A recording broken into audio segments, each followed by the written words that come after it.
Something that I'm always curious about when analyzing the Hunger Games series is why we have such little information on the First Quarter Quell. I mean, we know all about the second and third quarter quells, Suzanne wrote about those, so what's up with all the missing information on the First Quarter Quell or the 25th Hunger Games?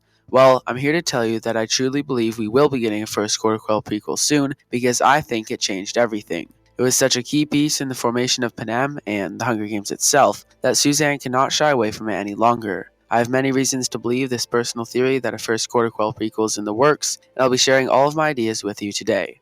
Without any further ado, let's get it.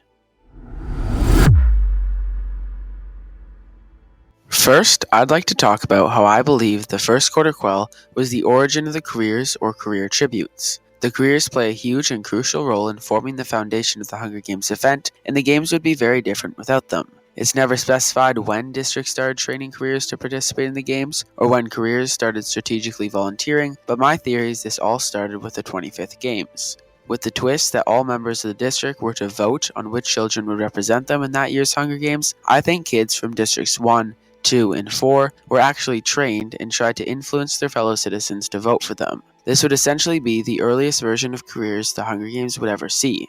Looking at it logically, it makes perfect sense. If two people had to be voted into the games that year, it might as well be someone strong in hopes that they would win. The early career districts likely fed and trained the two children they believed had the best chance, hoping they would have a good chance to actually win the Hunger Games. I think the theory that the careers began with the First Quarter Quell is a pretty easy theory to believe, and if it is true, then the First Quarter Quell brought with it a new and dangerous aspect to the Hunger Games. Aside from the psychological differences that were introduced in this year's Hunger Games, with that being the careers, the physical part of the Hunger Games changed as well. For the first time ever, the Capitol discarded the old Capitol Arena, and a unique arena was built for a one-time use. It is not disclosed what this arena looked like, or even what happened to it after the Quell, but I imagine it was somewhat similar to the Capitol Amphitheater. With this new arena came a cornucopia, which marked the first time a cornucopia appeared in the Hunger Games as well. The cornucopia served as the starting point for each Hunger Games, and its purpose was to entice tributes to fight over the supplies it provided. Although the 10th Hunger Games was described to start as a bloodbath, I imagine the first real bloodbath happened in this Hunger Games. The final addition to the growing Hunger Games event was the introduction of chariot rides. The chariot rides, as we all know, happens in the Capitol downtown, where all tributes are required to parade down the street in costumes. Chariot rides mark the beginning of the Hunger Games festivities. All of these new and interesting additions to the Hunger Games would be great to dive into, especially to see how these ideas were formed and why the Capitol implemented them into that year's Hunger Games. These physical changes likely altered the Hunger Games significantly, and it would be interesting to see that narrative play out in a book or on screen.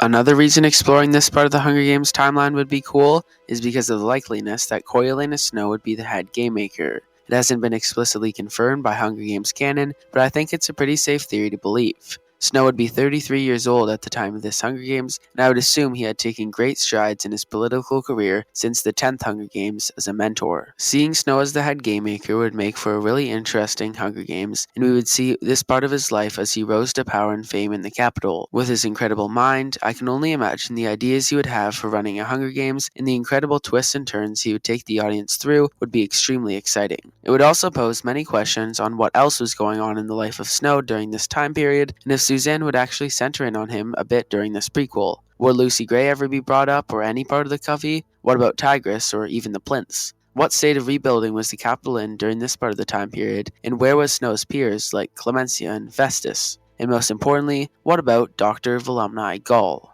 There are so many questions regarding the Ballad of Songbirds and Snakes, and most importantly Coriolanus Snow, and I'd be really curious to see how Suzanne would approach this. Coriolanus Snow as head game maker would seriously make the Quarter Quell much more interesting.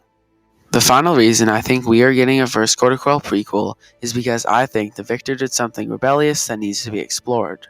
Like Haymitch in the 50th Games, and like Katniss and Peeta in the 74th Games, I think this Victor also did something that angered the Capitol in some way. When looking at what we already know about the 25th Games, the Victor is nowhere to be found. That's why I think, similar to Lucy Gray in the 10th Hunger Games, that these games were erased and discarded altogether. The only reason the Capitol would do this would be because the Victor won in a way that made the Capitol look silly, or did something inside the games that rubbed the Capitol the wrong way. So this begs the question, what happened? In Catching Fire, PETA noted that the victor of the First Quarter Quell must have been already dead because Effie only sent them tapes of games with victors they may have to face. But what if there was no tape of the 25th Hunger Games? Thank you guys for watching, and I hope you enjoyed this video on why I personally think we will be getting a First Quarter Quell prequel. The only question I have now is who would be the protagonist of the story? I have some thoughts, but I want to hear all of your ideas in the comments section below. I make new Hunger Games videos as often as I can, so if you enjoyed this video, please subscribe so you never miss another upload. See you in the next one. Peace.